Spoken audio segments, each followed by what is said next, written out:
الحق مر ولو كان ضرا، حق بہت سے لوگوں کو کڑوا لگتا ہے اگرچہ وہ موتی ہو۔ السلام علیکم ورحمۃ اللہ وبرکاتہ۔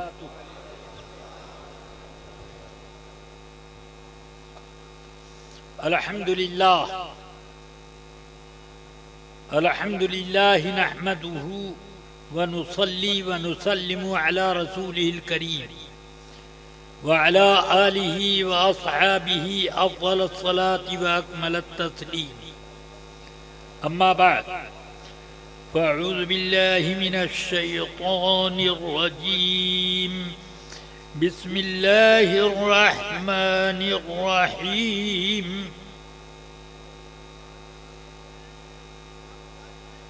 يا أيها الذين آمنوا اتقوا الله وكونوا مع الصادقين، صدق الله العلي العظيم وصدق رسوله النبي الكريم صلى الله تعالى وسلم عليه وعلى آله وأصحابه أعلى الصلاة وأحلى التسليم۔ ایک بار عقیدت کے ساتھ بارگاہ رسالت میں نذرانے درود و سلام پیش کرنے کی سعادت حاصل کریں۔ اللہم صلی علی سیدنا و مولانا محمد معدن الجود والکرم وآلہ واصحابہ وبارک وسلم۔ اللہ تبارک و تعالی کا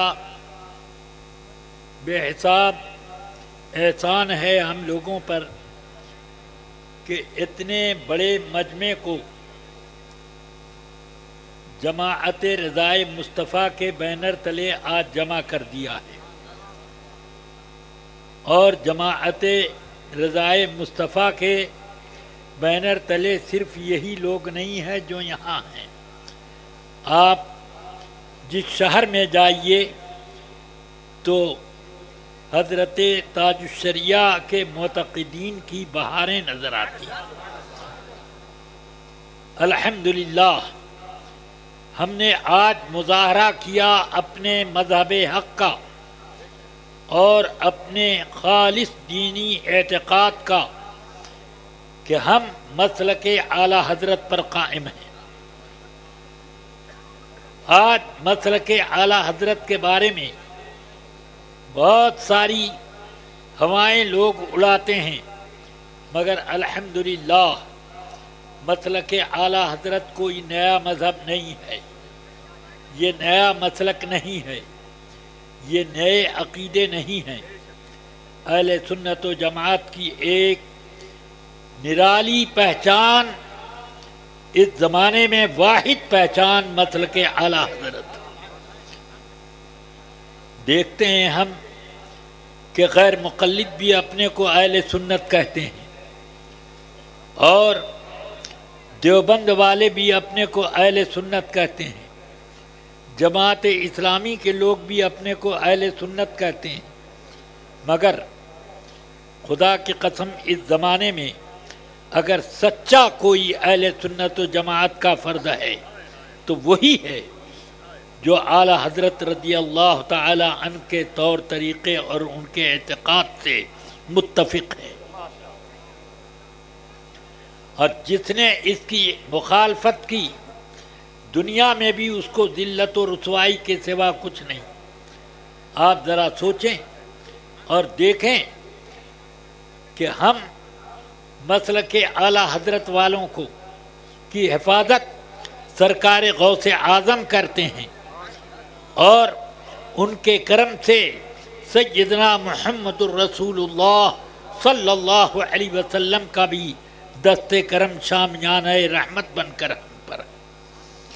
ہمیں کسی کی مدد کی ضرورت نہیں پڑتی ہے جو ہم حکومت کے اس محکمے میں اور اس محکمے میں دوڑ لگائیں۔ ہمارے لیے یہی دوڑ کافی ہے کہ ہم نے اپنے بزرگوں کی بارگاہ کو تھام کے رکھا ہے، وہاں سے جو فیصلہ ہوتا ہے وہ ہماری تقدیر میں روشنی پیدا کرتا ہے۔ رفیقان ملت، عزیزان گرامی، آج کچھ لوگ مسلک اعلیٰ حضرت پر اعتراض کرتے ہیں کہ یہ نیا مذہب کہاں سے آ گیا، کوئی کہتا ہے یہ 5واں مذہب کہاں سے آ گیا، اور امام احمد رضا قدس سرہ العزیز یہ 5ویں امام کہاں سے آ گئے؟ تو میں ان سب لوگوں کو یہ واضح کر دینا چاہتا ہوں کہ سنیے کہ اعلیٰ حضرت رضی اللہ تعالیٰ عنہ کی کتابوں کا مطالعہ کیجئے، آپ کے فتاویٰ کا مطالعہ کیجئے، آپ ان کی کچھ تقریریں ہیں ان کو بھی سماعت یا مطالعے میں لائیں، اور ان کے جو ماننے والے لوگ ہیں ان کے حاشیہ نشین بڑے بڑے علماء کرام ہیں، جن میں صدر الافاضل، جن میں صدر الشریعہ، جن مبلغ عالم اسلام حضرت مولانا عبدالعلیم میٹھی علی رحمہ، محدث اعظم کچوچوی، حضرت سیدی عید الاسلام، حضرت برہان ملت، حضرت ملک العلماء، کتنے ایسے آپ کو ملیں گے علماء کرام، ان میں سے ان سب کی زندگی کو آپ مطالعہ کر لیں۔ کسی کی زندگی میں کوئی باب تو باب ہے، کوئی فصل تو فصل ہے، کوئی ورق تو ورق ہے، کوئی ایک ایسا جملہ بھی آپ ثابت نہیں کر سکتے کہ انہوں نے مذہب اہل سنت و جماعت کے خلاف کہا۔ اگر یہ 5واں ہے، کوئی الگ ہے، تو کچھ نہ کچھ علیحدگی کا جملہ تو ملنا چاہیے، کہیں کوئی بات تو ایسی سامنے آنی چاہیے جو کہ ان سب سے الگ تھلگ ہو، مگر نہیں۔ سبحان اللہ، اہل سنت کا بیڑا پار اصحاب حضور، نجم ہیں اور ناؤ ہے عطرت رسول اللہ۔ یہ ہے، ہم جب مطالعہ کرتے ہیں تو اسی بات پر پہنچتے ہیں۔ اب آپ ذرا سوچو کہ نبی پاک سرور عالم صلی اللہ علیہ وسلم جو دین لے کر آئے تھے، اس دین کا نام کیا رکھا تھا؟ دین اسلام۔ رضیت باللہ ربا وبالاسلام دینا وبمحمد نبیا۔ یہ تعلیم کس نے دی تھی؟ میرے آقا سرور کائنات صلی اللہ علیہ وسلم نے دی تھی۔ مگر پھر کیا وجہ ہوئی کہ صحابہ کرام کے آخری دور میں اس پہچان کو الگ سے مقرر کیا گیا، اور اہل سنت و جماعت کا لیبل جب تک نہ لگے اس وقت تک حقانیت کی، اسلام میں سچائی کس کی ہے کس کی نہیں ہے کا امتیاز کرنا مشکل ہو جاتا تھا۔ آپ کو پتہ نہیں ہے، عہد صحابہ میں ہی نئے نئے افکار پیدا ہوئے تھے۔ کیا آپ نہیں کہہ سکتے کہ یہ مسیلمہ کذاب پیدا ہوا، وہ لا الہ الا اللہ محمد الرسول اللہ وہ بھی پڑھتا تھا مگر اپنی نبوت کا بھی دعویٰ کرتا تھا۔ اسی لیے میں نے بخاری شریف میں حدیث پڑھی کہ جب حضرت وحشی نے اس کو اپنے نیزے کے وار پر لیا ہے اور وہ گرا تو ایک اس کی باندی چھت پر سے چیختی ہے، امیر المؤمنین قد قتلہ العبد الاسود۔ ایک کالے غلام نے امیر المؤمنین کو قتل کر دیا۔ اب آپ ذرا سوچو، وہ اپنے کو امیر المومنین کہتا تھا جبھی تو وہ پکار رہی ہے، جبھی تو یہ کہتی ہے۔ مگر کیا بات تھی کہ سیدنا ابو بکر صدیق رضی اللہ تعالیٰ عنہ نے اور تمام صحابہ نے اجماع کر کے اس کے اوپر حملہ کیا، اور جب تک اس جماعت کو فنا نہیں کیا اس وقت تک انہوں نے چین نہ لیا۔ کیا وجہ تھی؟ آپ ذرا سوچو، وہ اپنے آپ کو امیر المومنین کہہ رہا ہے اور وہ اپنے کو مومن کہہ رہا ہے، مگر اس کے باوجود اس کا یہ دعویٰ مسموع نہ ہوا۔ آپ آئیے دیکھیے، آپ کو مسلم شریف میں یہ حدیث ملے گی۔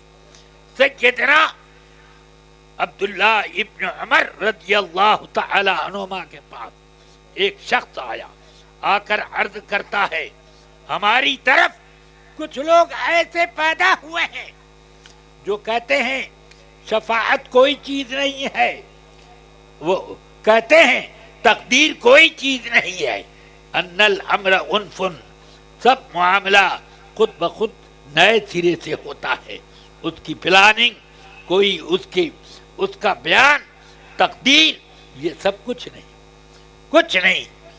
تو حضرت عبداللہ ابن عمر کہتے ہیں سنو،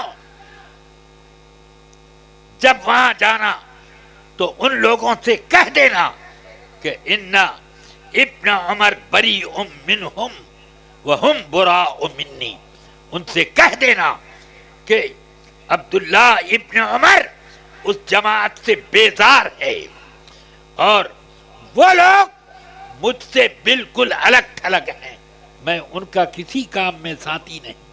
اب ذرا آپ سوچو، یہ صحابہ کے زمانے میں تقدیر کے انکار کرنے والے پیدا ہو گئے اور عبداللہ ابن عمر اس کا رد کر رہے ہیں کہ تقدیر، اب پھر اس کے بعد حدیث جبریل وہ پوری انہوں نے سنائی جو سیدنا عمر فاروق رضی اللہ تعالیٰ عنہ سے، کہ میرے والد امیر المؤمنین عمر فاروق نے اس طرح سے حدیث سنائی کہ جبریل امین بارگاہ رسالت میں آئے اور آ کر دو زانو بیٹھ گئے اور اپنے ہاتھ رسول پاک کے زانوئے اقدس پر رکھ کر وہ یوں عرض کرتے ہیں کہ اخبرنی عن الایمان، ایمان کیا ہے؟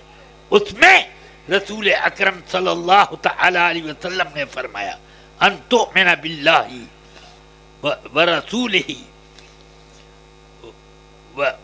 والیوم الآخر والقدر خیرہ وشرہ من اللہ تعالی وملائکتہ، یہ سب اس کے اندر موجود ہے۔ اب آپ ذرا سوچو کہ یہ کیا چیز ہوئی، انہوں نے حدیث سنائی اور اس حدیث سے ثابت کیا۔ اس کے علاوہ اور بھی بے شمار حدیثیں ہیں جو بخاری، مسلم اور سیاہ ستہ اور اس کے علاوہ حدیث کی کتابوں میں صحیح روایات سے موجود ملتی۔ اسی مسلم شریف میں حضرت سیدنا جابر ابن عبداللہ رضی اللہ عنہما جب آنکھ سے معذور ہو گئے تھے، اس زمانے میں کوئی شخص آیا، کہتا ہماری طرف کچھ لوگ ایسے پیدا ہو گئے جو لوگ شفاعت کا انکار کرتے ہیں کہ قیامت کے دن رسول پاک صلی اللہ علیہ وسلم یا کوئی بھی اللہ کے حضور شفاعت نہ کرے گا، بلکہ اللہ جس کو جیسے چاہے گا اس طرح پر اس کے ساتھ معاملہ کرے گا۔ شفاعت کا انکار کیا۔ آپ اس سلسلے میں مجھے مطمئن کر دیں۔ فرمایا کیا تم قرآن پڑھتے ہو؟ کہ ہاں۔ تو تم نے اس میں شفاعت کا بیان نہیں پایا؟ کہ نہیں، مجھے اس میں نہ ملا۔ فرماتے ہیں کیا تو نے قرآن میں یہ آیت نہ پڑھی عسیٰ ان یبعثک ربک مقاما محمودا؟ ان قریب اللہ تعالی آپ کو ایک ایسے منصب پر قائم فرمائے گا کہ ساری مخلوق آپ کی اس پر تعریف کرے۔ وہ مقام محمود، جانتے ہو کیا وہ مقام محمود؟ وہ منصب محمود وہی منصب شفاعت ہے۔ پھر اس کے بعد ایک طویل حدیث آپ نے سنائی۔ اب مجھے یہ بتائیے کہ یہ صحابہ رد کر رہے ہیں کہ نہیں؟ نئے نئے عقیدے جو پیدا ہوئے، اپنے آپ کو وہ سب مسلمان کہتے ہیں، مگر صحابہ ان سے بیداری اور ان کے رد کے معاملے میں پوری سختی سے کام لیتے ہیں۔ اب اس طرح کتنے نئے نئے واقعات آتے گئے اور پھر ضرورت پڑی اسی عہد صحابہ میں کہ یہ سب اپنے کو مسلمان کہتے ہیں، صاحب ایمان کہتے ہیں، اسلام کے قائل اپنے آپ کو کہتے ہیں۔ اب بتاؤ کہ کیا ہوگا؟ اس لیے